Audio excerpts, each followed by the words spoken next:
Bien, quand vous cliquez sur n'importe laquelle des formes avec la flèche noire, vous cliquez sur n'importe laquelle des formes là en bas, vous voyez que toutes ces formes utilisent dans la palette des formes cette broche-ci en fait, celle qui n'a pas de nom. Ma palette des formes, déjà la palette des formes chez vous, pour la faire apparaître, c'est menu fenêtre, forme, c'est par ordre alphabétique. Et puis ma palette des formes, elle est sous forme de liste ici. Vous pouvez la demander aussi par liste, votre palette des formes. C'est donc menu ici de la palette des formes, affichage par liste. Si votre palette des formes est évidemment toute petite de ce genre-là, vous devez l'agrandir en cliquant sur elle. Puis en prenant son nom, en bougeant, vous avez une palette flottante. Donc c'est menu ici, affichage par liste pour avoir les formes sous forme de liste, les brushes sous forme de liste. Donc toutes ces feuilles utilisent cette brush-là, enfin, tous ces tracés utilisent cette brush-là. Pour certains des tracés, la couleur a été modifiée ici dans la palette des outils.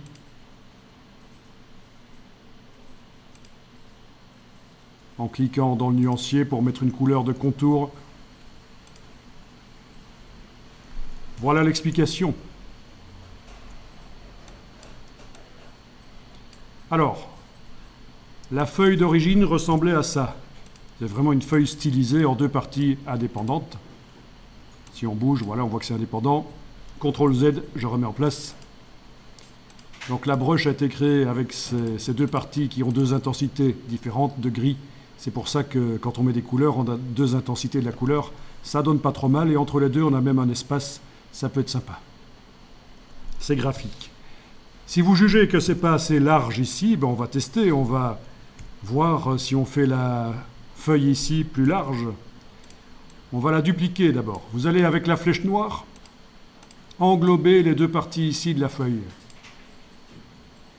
Et vous allez, avec la touche Alt enfoncée, déplacer pour faire une copie.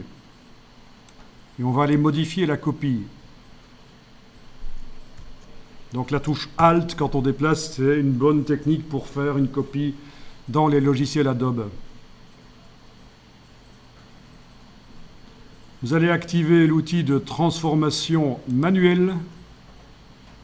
Et en principe, c'est entouré d'un cadre. Peut-être que vous aviez déjà un cadre juste avant, quand vous aviez sélectionné avec la flèche noire la feuille. Peut-être que chez vous, vous ne voyez pas les vecteurs comme ça, que vous voyez un cadre, vous confirmez? Bon, c'est pas très bon pour l'utilisation d'Illustrator. Il vaut mieux ne pas voir ce cadre en permanence. Vous allez le faire disparaître quand vous avez la sélection là avec la flèche noire. Vous allez faire disparaître le cadre en allant dans le menu affichage et en demandant masquer le cadre de sélection. Comme ça, quand vous sélectionnez des objets, vous voyez leur vecteur. Et quand vous voulez transformer l'objet, vous activez l'outil de transformation manuelle. Le cadre arrive. Donc c'est un cadre à la demande. Donc je répète, si vous sélectionnez les objets avec la flèche noire et que vous avez un cadre, vous l'enlevez par affichage, masquez le cadre de sélection. Pour tous les objets que vous allez sélectionner, vous n'aurez plus ce cadre. Si vous voulez à un certain moment ce cadre de transformation, il va falloir du coup le demander en activant l'outil de transformation manuelle pendant que vos objets sont sélectionnés, et le voilà. Alors, vous allez, dans ce cas-ci, faire une transformation non proportionnée, c'est-à-dire qu'on veut élargir la feuille juste pour voir ce que ça va donner. Allez-y, élargissez la feuille. Ça ressemble plus à grand-chose, mais il est probable que si je mets à jour la brush qui est ici